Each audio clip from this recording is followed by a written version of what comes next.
Hi, this is Shanna at CoroWare.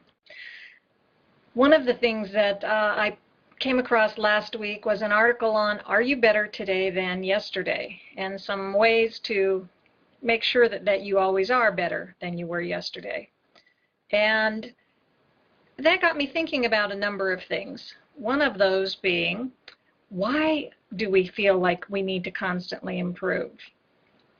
Why should we be better than we were yesterday? Here are some of their suggestions. Have a big goal, make a to-do list, be interested in people, work on your character, work on your job, get hobbies, travel. But what I found interesting about this, and some of the other things I subscribe to, is here in the US, we have such a society of improvement.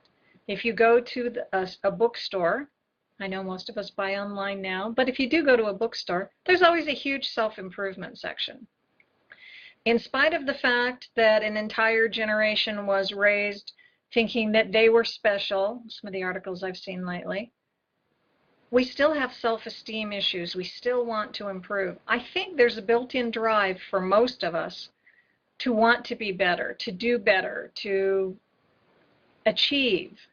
And I think some of us get that pushed out of our lives by the way that we're raised, the situations that we encounter when we're younger. But most of us feel like we're entitled to succeed and we're entitled to improve. And frequently it requires both.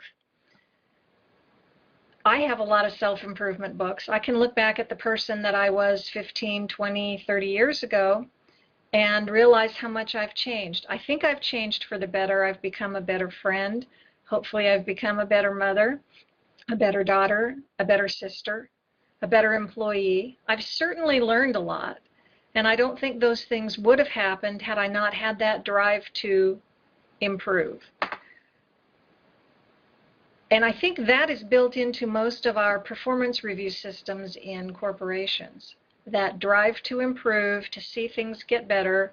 When I worked at Intel, we had a bell curve that we needed to fit our employees into, and you had to hope you had enough employees that the people who were at the bottom of the curve really needed to improve.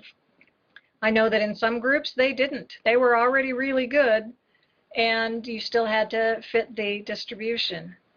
So I think it's nice that some things have changed, and not all companies try and fit that distribution. So what about you? Are you trying to improve? What are the areas that you're looking to improve in? I'm still a clutterer, and I'm trying to be less of a clutterer. I think I've made progress over the years, but there's still quite a ways to go. Thanks for listening.